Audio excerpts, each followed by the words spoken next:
Hello and welcome back again to Gospel First. And today we're going to be focusing on 1 Corinthians chapter 4 to 7. What if everything you have, your abilities, your strength, your opportunities, was never fully yours to begin with? What if it was given? And what if understanding that changed the way you live completely? So let's begin.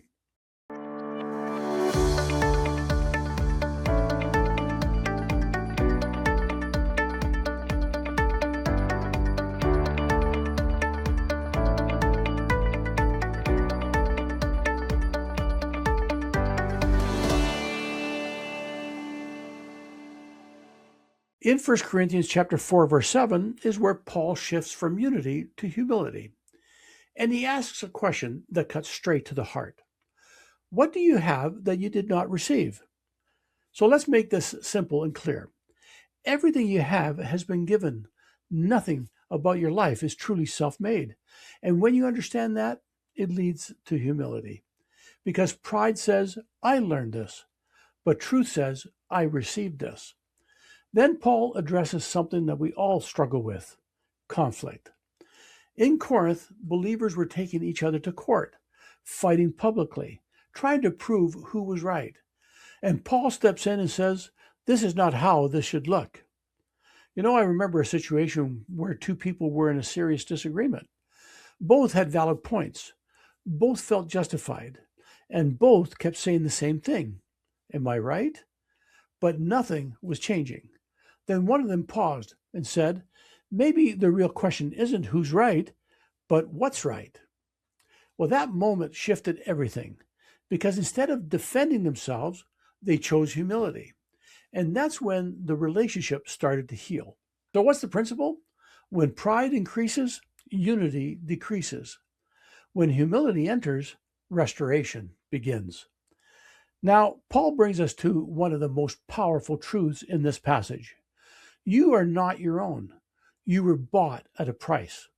So let's break that down clearly. You are not your own, which means your life has purpose beyond yourself. You were bought at a price, which means you have incredible value. And the response is this: live in a way that reflects Him. So think about this. Think about something valuable that's been given to you. You don't treat it casually. You don't ignore it. You protect it. You respect it. That's how Paul wants you to see your life. Now, there was a woman who believed her life had gone too far off track. Too many mistakes. Too much regret. She felt like she had ruined everything. But one day she read this verse. You are not your own. You were bought at a price. And something inside of her shifted. Because if Christ paid for her, then her life still had value. Not because of what she had done, but because of what He had done. So here's my question, an invitation for you to think about. Are you living like your life belongs only to you, or like it belongs to Him? Because when you understand His grace, you don't just live differently, you live with purpose. So, well, that's it for today. And thank you again for staying faithful to the journey. May the Spirit continue to fill your heart and draw you closer to Jesus Christ. If your heart feels even a gentle nudge, I invite you to like, subscribe, and share so that we can spread the gospel of Jesus Christ together. And I'll see you next time as we continue our studies in the book of 1 Corinthians chapter 10, verses 33, chapter 12, verses 47, and 12 to 18.